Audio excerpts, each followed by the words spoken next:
할렐루야. 한 주간 평안하셨죠? 우리 함께 마음을 모아서 11월 8일 수요일 저녁 예배를 성부, 성자, 성령의 이름으로 드립니다. 다 같이 사도신경으로 신앙 고백합니다.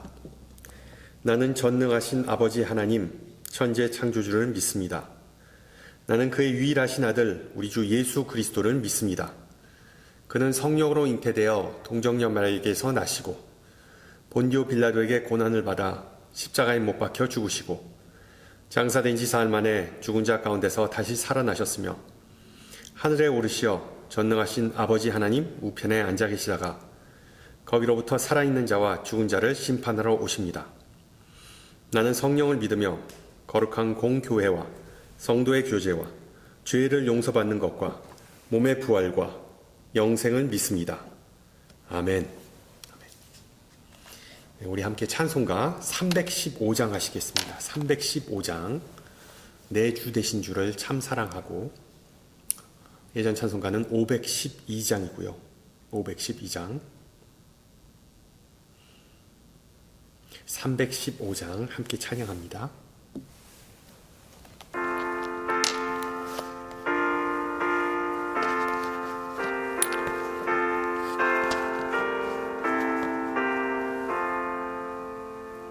내 주 되신 주를 참 사랑하고 곧 그에게 죄를 다 고합니다. 그는 은혜를 주신 내 예수시니 이전보다 더욱 사랑합니다. 주 날 사랑하사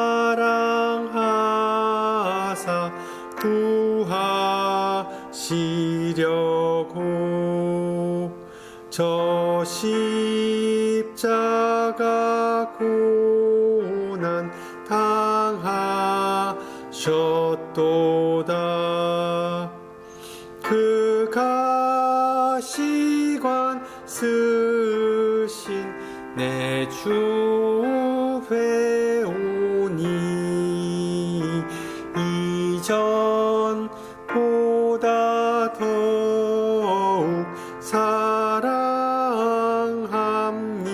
사랑합니다. 내 평생에 힘쓸 그 큰 의무는 주 예수의 덕을 늘 기림이라. 숨질 때까지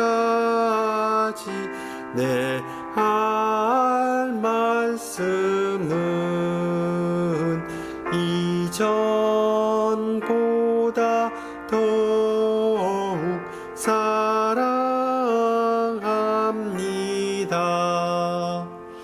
그 영광의 나라 나 들어가서 그 풍성한 은혜 늘 감사하리. 금멸유관 쓰고 나 찬송할 말 이전보다 더욱 사랑합니다.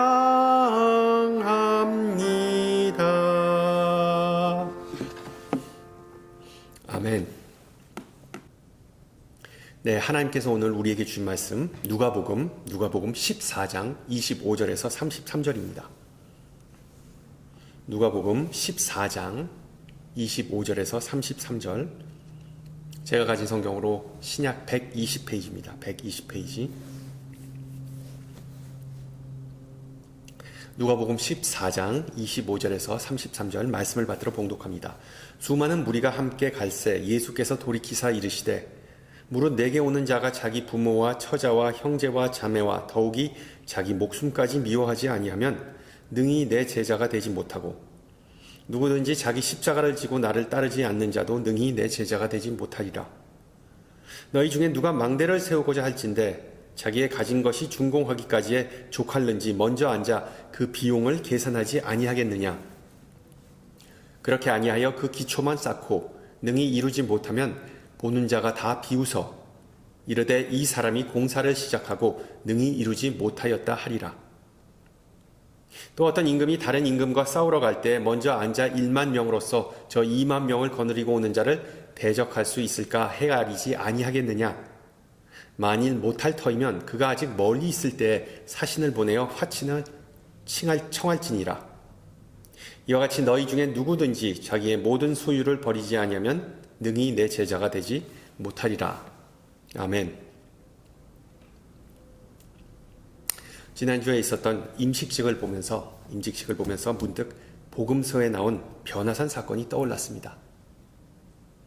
알다시피 베드로, 야고보, 요한은 예수님을 따라 어느 산에 올라가서 놀라운 체험을 하게 되죠. 예수님의 찬란한 실체를 목격한 베드로는 나름대로 잘 해보고자 하는 마음에 모세, 엘리와 그리고 예수님을 위해 초막을 짓겠다는 제안을 합니다. 그렇지만 베드로는 결국 허튼 짓 하게 된 셈입니다. 예수님은 그 제안을 무시하셨기 때문이죠. 왜 그러셨을까요? 어찌 보면 이 변화산 사건, 예수님께서 마리아와 마르다의 집을 방문하신 사건과 평행을 이루는 사건입니다. 상당히 유사한 점이 많습니다. 베드로는 마르다와 비슷하게 초막을 지어서 예수님을 편하게 모시는 것이 하나님의 일이라고 착각했기 때문입니다. 그런 자신의 생각에 몰두한 나머지 알맹이, 핵심, 즉 예수님을 통해 계시된 하나님의 뜻을 놓쳤기 때문입니다. 알다시피 하나님께서 제자들에게 원하셨던 바는 예수님을 잘 모시고 그리고 편하게 챙겨주라는 것이 아니라 예수님의 말씀을 잘 듣고 따르라는 것이었습니다. 예수 믿고 교회를 섬기는 우리 신앙인들이 흔히 범할 수 있는 오류이겠죠. 내가 생각하기에 중요하다는 목표에 신경이 쏠려서 정작 하나님이 보시기에 중요한 것을 놓치는 때가 종종 있습니다. 이처럼 인간의 우선순위와 하나님의 우선순위가 서로 엇갈리는 경향은 베드로뿐만 아니라 위대한 다윗에게서도 나타났습니다. 하나님은 성막에 머무시는 것을 선호하셨지만 다윗은 기어코 자신의 손으로 성전을 짓겠다는 계획을 고집했습니다. 예루살렘에 성전을 짓겠다는 다윗의 염원이 얼마나 컸으면 하나님은 나단 선지자를 보내서 확실하게 못 박습니다. 너는 성전을 건축하지 말라. 하나님의 일꾼으로 부름을 받은 우리가 항상 기억해야 할 부분은 우리가 하나님을 위해 무엇을 할 것인가, 무엇을 세울 것인가가 아니라, 물론 이것도 중요하지만 하나님께서 나를 어떤 사람으로 세우셨고 그리고 앞으로 어떻게 사용하실 것인가, 이것이 바로 관건입니다. 전자는 인간의 계획과 능력에 중점을 두기 쉽지만 내가 하나님을 위해서 무엇을 해야 된다. 후자, 하나님께서 나를 어떠한 사람으로 세우실 것인가. 이것은 하나님의 계획과 은혜를 의지하게 되기 때문이죠.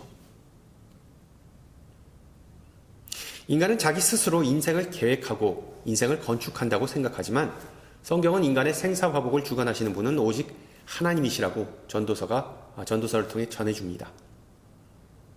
교회 일도 마찬가지입니다. 사람이 아무리 열심히 섬기고 헌신하여도 교회를 세우시는 분은, 교회를 건축하시는 분은 성자 하나님, 바로 예수님이십니다. 그리고 그 예수님에게는 수많은 호칭이 붙습니다. 우리가 잘 아는 그리스도, 주님, 하나님의 아들, 하나님의 어린 양, 인자, 즉 사람의 아들, 또는 말씀, 로고스 등등. 그런데 Jesus the Builder, 즉 건축자 예수님이라는 호칭은 성경에 많이 언급되지 않기에 우리에게 다소 생소한 면이 있습니다. 마가복음 6장을 보면 예수님께서 공생의 사역을 시작하시기 전에 가지셨던 직업이 언급됩니다. 나사렛 사람들은 예수님께서 놀라운 기적과 말씀 사역을 하시는 모습을 보고 불신합니다. 그리고 이렇게 말하죠. 이 사람이 마리아의 아들 목수가 아니냐? 야고보와 요셉과 유다의 시몬의 형제가 아니냐? 그 누이들이 우리와 함께 여기 있지 아니하냐? 보다시피 성경에서 오직 마가복음에만 예수님의 전직이 목수였음을 암시합니다. 마태복음을 보면 예수님에 대해서 오직 목수의 아들이라는 표현이 등장하고 누가복음과 요한복음에는 예수님의 직업에 대한 언급이 전혀 없습니다. 우리말 성경에 목수라고 번역된 헬라어는 테크톤인데 이 단어는 나무로 물건을 만드는 사람만이 아니라 나무로 집을 짓는 즉 건축자라는 포괄적인 의미를 가지고 있습니다. 보통 예수님의 생애에 관한 영화를 보면 공방에 예수님께서 앉아서 의자나 식탁과 같은 가구를 만드는 분으로 묘사되죠. 그러나 예수님은 실제로 공사 현장 밖에서 고된 일을 하시던 토목 기술자, 건축 기술자였습니다. 손수 기초 공사를 하시고 그리고 건물 뼈대를 세우셨다고 보는 견해가 타당해 보입니다. 그리고 이와 같은 경력 때문에 예수님은 오늘 본문에 나오는 건축을 주제로 한 비유를 사용하셨던 것으로 추정할 수 있죠. 먼저 첫 번째 비유, 28절에 언급된 비유를 한번 보세요. 거기서는 망대라는 표현이 나옵니다. 여러분, 망대는 낮은 탑입니다. 그러니까 수박이나 참외를 지키기 위해 밭머리에 또는 양과 염소를 지키기 위해 목장 입구에 세워놓은 원두막과 같은 구조물입니다. 탑이라기보다는 원두막 같은 것이죠. 예수님의 청중이 주로 목자나 농부였던 것을 고려하면 아마 그 사람들에게 익숙한 이미지를 예수님께서 사용하신 셈입니다. 그런데 문제는 그 당시 목자와 농부가 망대를 지으면서 짠돌이 짓을 할 때가 있었던 것으로 보입니다. 목수, 즉 건축업자에게 충분히 돈을 주지 않고 무조건 시공을 시작하고 나중에 가서 미완성된 축물로 남아있는 상황이 발생하기도 한 것이죠. 아마도 예수님은 현장에서 그런 일을 종종 보셨고 종종 당하셨기 때문에 아마 이런 비유를 사용한 것이 아닌가 생각됩니다.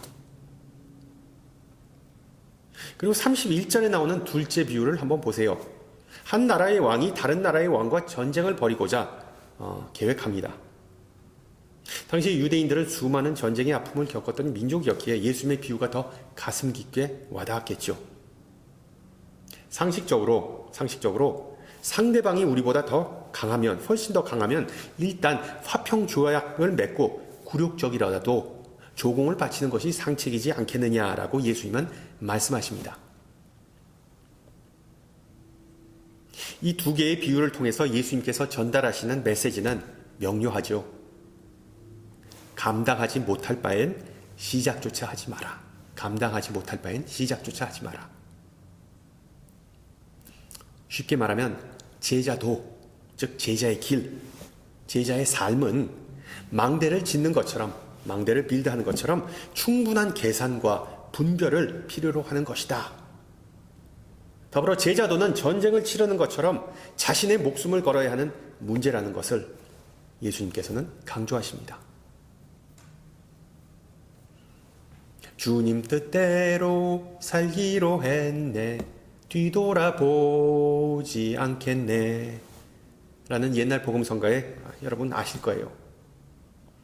이 노래의 가사는 인도인 최초의 기독교 선교사 썬다 싱이 예수님을 만난 후에 회심하고 작곡한 내용입니다. 예수님을 영접한 후에 그는 인도와 티벳을 오가며 자신의 선교하는데 일생을 바쳤습니다. 정말 노래의 가사처럼 뒤돌아보지 않고 그냥 한 방향으로만 예수님을 향해서만 나갔습니다. 일반적으로 한국 교회에서는 기독교인을 두 부류로 구분합니다. 썬데이 크리스천 그리고 제자. 전자는 주일에 예배하러 나오지만 평상시에는 예수님과 관계없는 삶을 사는 사람을 주로 가리키죠. 반대로 제자는 썬데이, 그러니까 주일만 뿐만 아니라 요일에 상관없이 매일매일을 주님 따르고자 기도하고 힘쓰는 이들을 가리킵니다. 자, 이 두 부류를 나란히 놓고 보면 별반 차이가 없어 보입니다. 마지막 때에 염소와 양을 구분하시는 예수님만 그 차이를 아실 수 있을 정도니까요. 그렇지만 그 둘 사이의 차이는 정말 하늘과 땅만큼 큽니다. 앞서 말씀드렸듯이 제자는 자신의 신앙을, 영적 전투를 시작한 사람인 반면에 썬데이 크리스천은 그것을 시작조차 하지 않았기 때문입니다.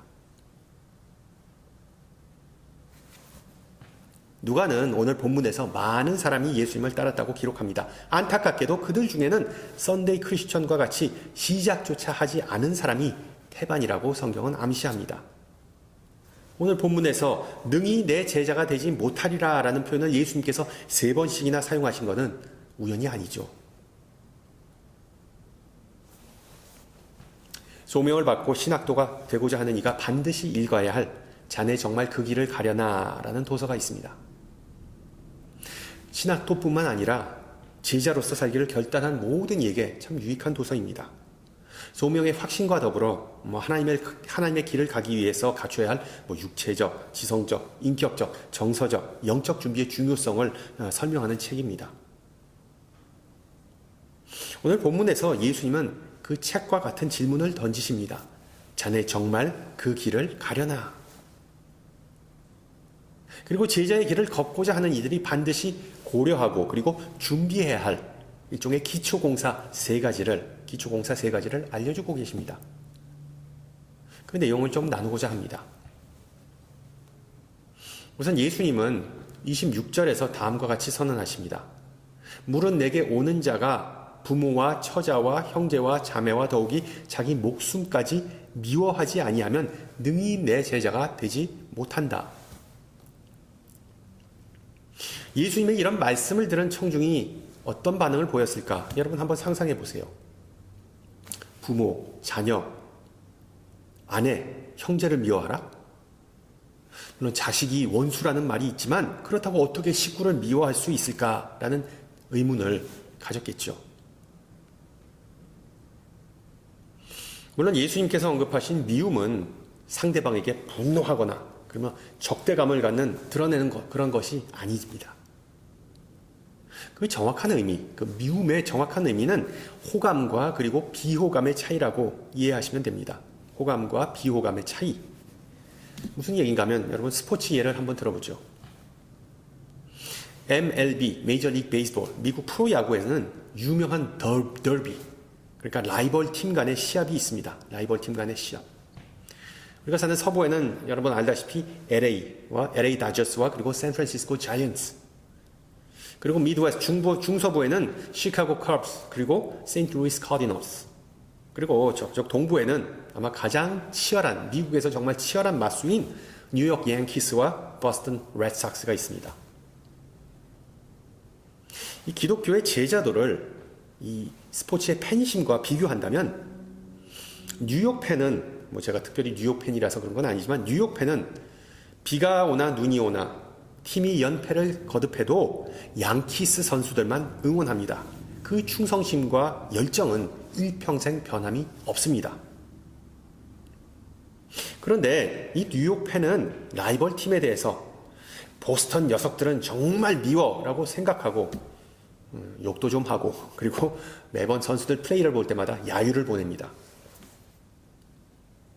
보스턴 야구팀이나 그 팬들이 자신에게 직접적인 피해를 준 것은 아니므로 그 팀이나 그 팬들에 대해 어떤 마음속 깊은 분노나 적대감이 있다는 의미는 아니죠. 물론 극소수의 광적인 팬들은 상대팀 버스를 부수거나 상대팀 팬하고 패싸움을 벌이기도 합니다. 그런 사람은 야구장이 아니야 정신과에 가야 하겠죠. 따라서 예수님은 제자의 길을 가고자 하는 이에게, 제자의 인생을 건축하고자 하는 이에게 가장 먼저 일편단심으로 가족팀, 그러니까 팀 패밀리가 아니라 팀 지저스, 예수팀을 응원하라고, 그리고 예수팀 팀 지저스를 위해 충성하라고 말씀하시는 것입니다. 그것이 바로 제자가 먼저 해야 할 기초공사인 셈이죠. 바꿔 말하면 예수님께서 이쪽으로 오라 하시고 가족이 저쪽으로 가자 할 때 예수님의 나를 따르라가 최우선 순위가 된다는 것입니다. 예전에 함께 사역했던 목사님 한 분이 있었는데 그분 자녀가 제가 맡았던 중고등부 학생이었습니다. 그래서 축구를 너무 좋아해서 시합이나 토너먼트가 있는 주일날에 자주 빠지는 거였습니다. 미국 사는 우리들 잘 알죠. 예, 대부분의 스포츠 이벤트가 주일날 있습니다. 동역자에게 자녀 신앙 교육 좀 잘하라고 싫은 소리도 못해서 좀 불편했습니다. 비슷한 맥락에서 어떤 엄마는 큐티를 할 때마다 어린 자녀가 와서 뭐 물 좀 달라, 놀아달라라고 회방을 놓아서 힘들다고 하더군요. 저는 그분한테 프랑스 부모의 교육법을 얘기해 줬습니다. 프랑스 사람들은 몇 시에서 몇 시까지는 아빠, 엄마만의 시간이야 라고 어릴 때부터서 아이들에게 가르쳐서 자녀가 그때는 절대로 부모를 찾는 일이 없습니다. 자신이 불편하고 힘들고 아프더라도 부모의 시간을 완전히 프라이버시를 지켜줍니다. 혹시 자녀를 그렇게 교육해 보신 분이 계신가요? 별로 없을 거예요.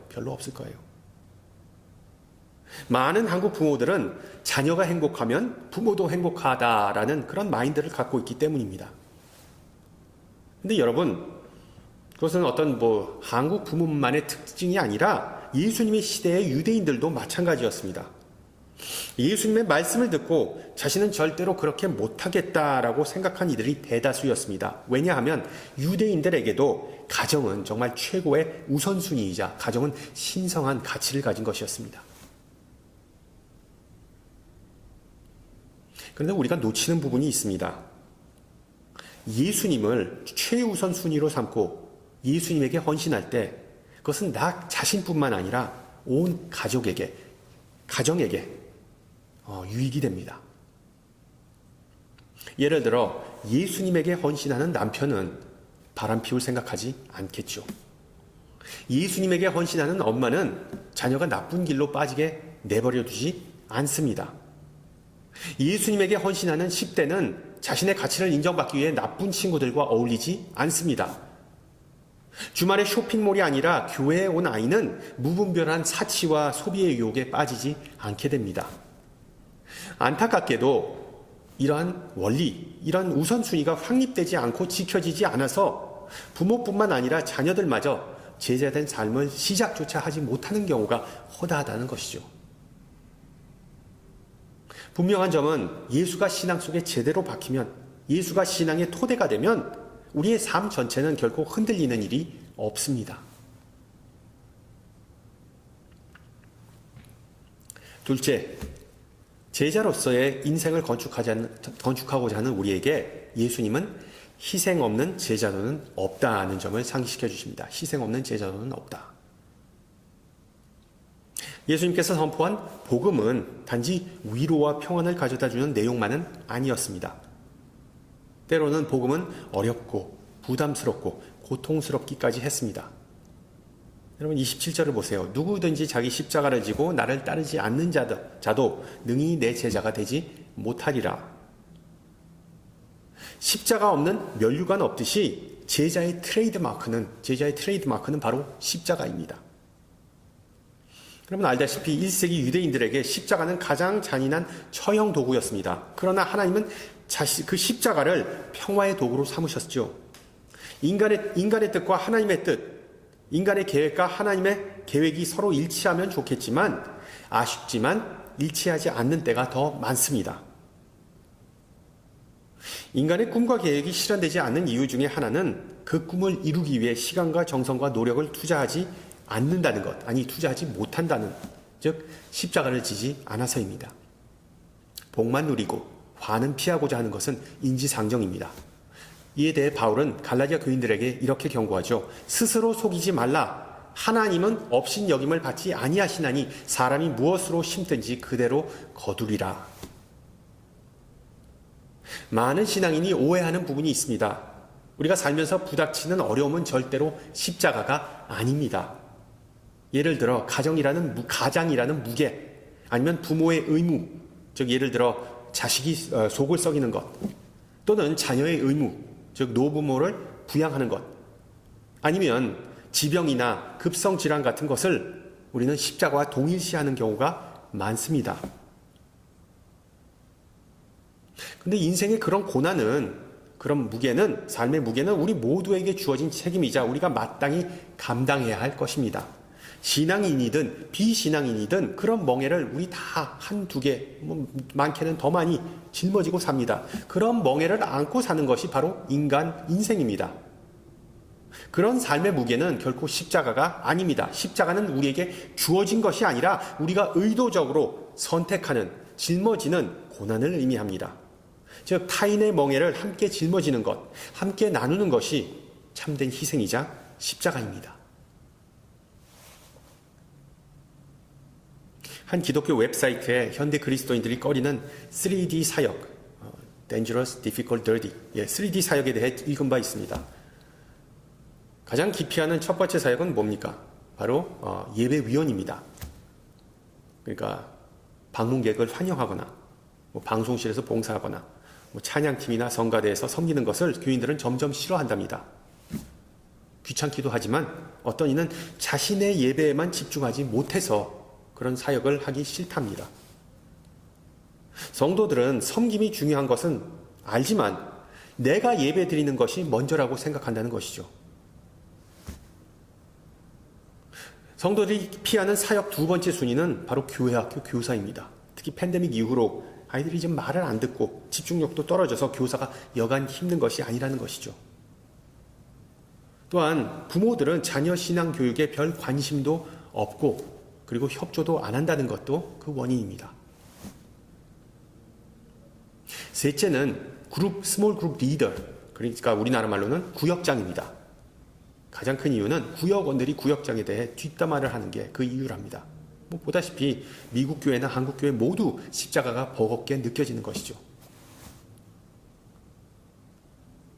시편 저자는 여호와께서 그가 기뻐하시는 모든 일을 천지와 바다와 모든 깊은 데서 다 행하셨다라고 기록합니다. 십자가가 버겁다고 느껴질 때마다 우리는 예수님을 바라볼 수밖에 없습니다. 예수님은 그 어느 상황 속에서 하나님만을 바라보셨기에 마음을 다하여 기쁘게 섬기셨습니다. 사람을 보지 말고 예수님을 보는 것. 우리가 하나님을 섬기면서 자주 들은 말입니다. 당연히 쉽지 않습니다. 십자가가 쉽다는 뜻이 그런 사역은 쉽지 않습니다. 그러나 예수님의 생애에 비추어 보면 우리가 짊어진 십자가와 멍에는 예수님께서 말씀하셨듯이 분명히 가볍다는 것을 기억하시기 바랍니다. 마지막으로 예수님은 우리의 신앙을 나눔이라는 기반 위에 세우라고 말씀하십니다. 나눔, 베품, 그것이 우리 신앙인들에게, 제자들에게 또 하나의 든든한 기초공사라는 것이죠. 여러분 33절을 보세요. 이와 같이 너희 중에 누구든지 자기의 모든 소유를 버리지 아니하면 능히 내 제자가 되지 못하리라. 이 구절에 대해 기독교 영성작가 리처드 퍼스터는 물질 만능주의 문화 속에서 제자다는 삶을 살 수 있게 도움을 주는 10가지 방법, 10계명을 다음과 같이 소개합니다. 제가 예전에도 한번 말씀드렸는데 다시 한번 나누는 게 좋을 듯합니다. 첫째, 상품의 이미지가 아닌 물건의 본래 가치만을 보고 구매하십시오. 둘째, 중독될 만한 모든 것을 거부하십시오. 셋째, 물건을 나누고 포기하고는 습관을 기르십시오. 넷째, 전자기기 회사의 광고에 세뇌당하지 마십시오. 다섯째, 소유하지 않고 즐기는 법을 배우십시오.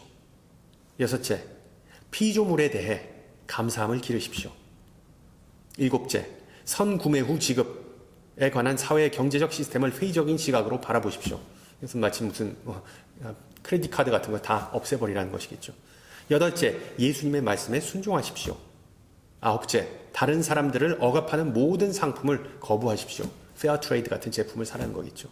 그리고 열째, 당신의 주된 목표인 먼저 하나님의 나라를 구하라로부터 시선을 빼앗는 것을 피하십시오.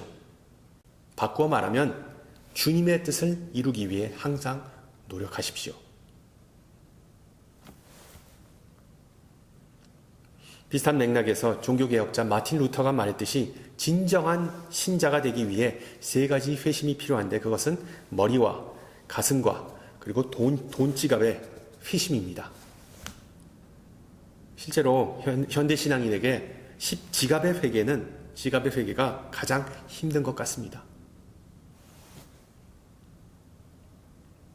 우리가 이 땅에서 누리는 모든 축복과 은혜는 하나님의 값없는 선물이기 때문에 그 선물을 내 잘됨과 내 유익만을 위해서 독점하는 것이 정답이 아니라 이웃과 세상을 위해 함께 나눠야 한다는 그 소명의식을 예수님께서는 오늘 본문에서 상기시켜 주는 것입니다.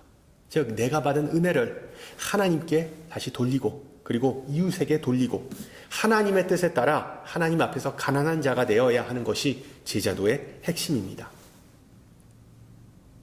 예수님도 그러한 삶을 사셨고 제자들도 그러한 삶을 살았고 사도 바울도 로마서에서 나는 그리스도 예수 앞에서 빚진 자라고 고백합니다. 표면적으로 내가 손해를 보고 남은 이익을 보는 것처럼 보이지만 제자로 살아가길 결단한 이에게 베품과 나눔은 세상적 궁핍이 아닌 하나님의 풍성하심을 경험케 해주는 요인입니다. 제자도에 관한 오늘 본문 상당히 불편하고 부담스러운 내용입니다. 가족보다 예수를 더 사랑하라. 십자가를 지고 나를 따르라. 그러기 전에 손안에 있는 것을 다 내려놓아라. 제자의 길 정말 만만치 않습니다. 따라서 제자라는 호칭은 결코 우리가 쉽게 쓸 수 있는 것이 아님을 깨닫게 됩니다. 그러나 우리가 믿음의 눈으로 오늘 말씀을 보면 예수님의 의도를 파악할 수 있습니다. 예수님께서 우리에게 보여주시고 그리고 우리를 초대하시는 그 길은 제자도라는 길은 무한한 행복과 깊은 성취감 그리고 끝없는 사랑이 가득한 삶이 그 피니시 라인에 있습니다. 그러기에 앞서 우리가 예수님과 그런 길을 함께 걸을 수 있는지 우리의 자격과 그리고 또한 마음가짐을 예수님께서 심도 있게 살피고 조사하는 것은 너무나 당연한 일이죠. 마치 회사에서 사원을 신중하게 검증한 후에 고용하는 것과 같은 이치입니다. 오늘 본문이 전하는 메시지는 바로 이것입니다. 큰 맥락에서 내 뜻, 내 길이 아니라 건축자 예수님의 계획과 뜻에 우리 자신을 일치시키면 큰 기쁨과 충만함이 따를 것이라는 의미입니다. 주님의 목표에 집중하고 주님과 함께 걸으면서 그리스도를 닮아가는 은혜가 있기를 예수 그리스도의 이름으로 축원합니다. 함께 기도합니다. 귀하신 주님, 주님의 이름을 찬양합니다. 우리가 바쁠 때나 한가할 때나 기쁘거나 슬프거나 나를 따르고 나와 함께 걷자고 초대하시는 주님의 은혜에 감사합니다. 오늘 저녁 주신 말씀을 통해 제자도는 절대 만만하지 않다는 것을 배웠습니다. 준비하기 싫어서, 귀찮아서, 타성에 젖어서 온갖 핑계나 방해 요소를 말하면서 주님께서 우리를 부르실 때 그 부름을 외면한 적이 있음을 고백합니다. 주님의 제자가 되지 못하고 주님을 따르지 못함을 용서하여 주시옵소서. 부디 성령께서 우리 마음을 새롭게 하시고 열정을 주사 무너진 기초를 다시 쌓고 주님의 계획에 합력할 수 있는 거듭나게 하옵소서. 험난하고 좁은 길을 걸을 때 혼자가 아니라 우리의 삶의 주인이시자 건축자 되신 예수님께서 그리고 또한 많은 지체가 함께 한다는 확신을 가지고 전진할 수 있는 믿음을 허락하여 주시옵소서. 지금 건강상의 문제나 경제적 어려움으로 인해 고통받는 모든 주님의 자녀들에게 소망과 용기 주시고 우리 또한 그들의 아픔과 어려움을 외면하지 않고 서로 돕고 나눌 수 있기를 기도합니다. 또한 이 시간 지구 곳곳에서 특히 가자 지구에서 일어나는 분쟁으로 인해 많은 이들이 목숨을 잃고 있습니다. 가슴이 아픈 현 상황을 보면서 오직 주님의 권능의 손길이 그곳에 미치기를 간구하오니 하루빨리 평화가 돌아오고 아픔이 치유되는 역사가 있게 하옵소서. 함께 주님 가르쳐주신 기도합니다. 하늘에 계신 우리 아버지, 아버지의 이름을 거룩하게 하시며 아버지의 나라가 오게 하시며 아버지의 뜻이 하늘에서와 같이 땅에서도 이루어지게 하소서. 오늘 우리에게 일용할 양식을 주시고 우리가 우리에게 잘못한 사람을 용서하여 준 것 같이 우리 죄를 용서하여 주시고 우리를 시험에 빠지지 않게 하시고 악에서 구하소서. 나라와 권능과 영광이 영원히 아버지의 것입니다. 아멘. 네, 예배를 마쳤습니다. 한 주간 평안하시고요. 저는 다음 주 이 시간에 뵙겠습니다. 샬롬.